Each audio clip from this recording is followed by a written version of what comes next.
One of the increasing tensions for the church schools in the United Kingdom is the emphasis that we now have on international league tables, and the fact that our government's really concerned that we should move from somewhere in the 20s to near the top 5. And this puts a lot of pressure on schools, and it particularly relates to their exam results. And I think many teachers feel that their prime purpose is to generate the grades that the school requires so that the performance agenda is met by for the government's requirements. And that can mean that the classroom is very much framed by the requirements of the exam and the sort of tasks that children are required to do in exams. Now, I can give you an example of that from what we call religious education, and particularly a Christian ethics class, which in the United Kingdom is an examined subject at 16. And one of the topics is assisted suicide. And I watched a teacher who was trying to prepare the youngsters in her class for that exam. And basically she framed the lesson by the task that they would be asked to do in the final examination, which was 3 arguments for assisted suicide, 3 arguments against.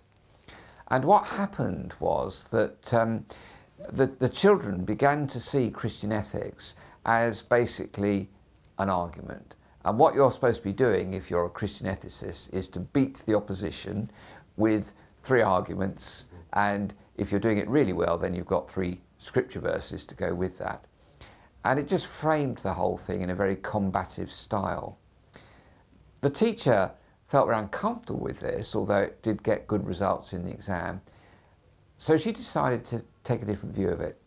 And what she did was she used a case study. She told a story of a man called Tony Nicholson, who was a very successful person with a good career, was a rugby player, great family life. And he had a stroke when he was on holiday in Athens. And the stroke caused him to end up with locked-in syndrome. So he had his mind, but he didn't have his body.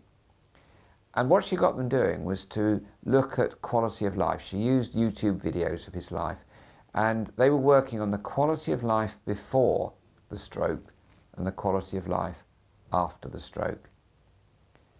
Now, at the end of all this, she asked them to make sure that they could marshal the 3 arguments for, 3 arguments against that they required for the exam. But what she really was interested in focusing on was that they had developed the notion that Christian ethics is not simply about winning arguments. It's about learning to, I suppose, practice empathy and listening to one's opponent. It's about being able to explain what one's opponent believes. But above all, it's about the relation that you develop with those that you disagree with. So what she'd done is focus on the character development that was happening in the expectation that that would produce a good performance, rather than simply saying everything we do in this lesson is about the performance required in the exam. So what I'm saying is that if we focus on the pedagogy, the performance will follow, rather than allowing the performance in exams to predetermine the pedagogy that children experience in the classroom.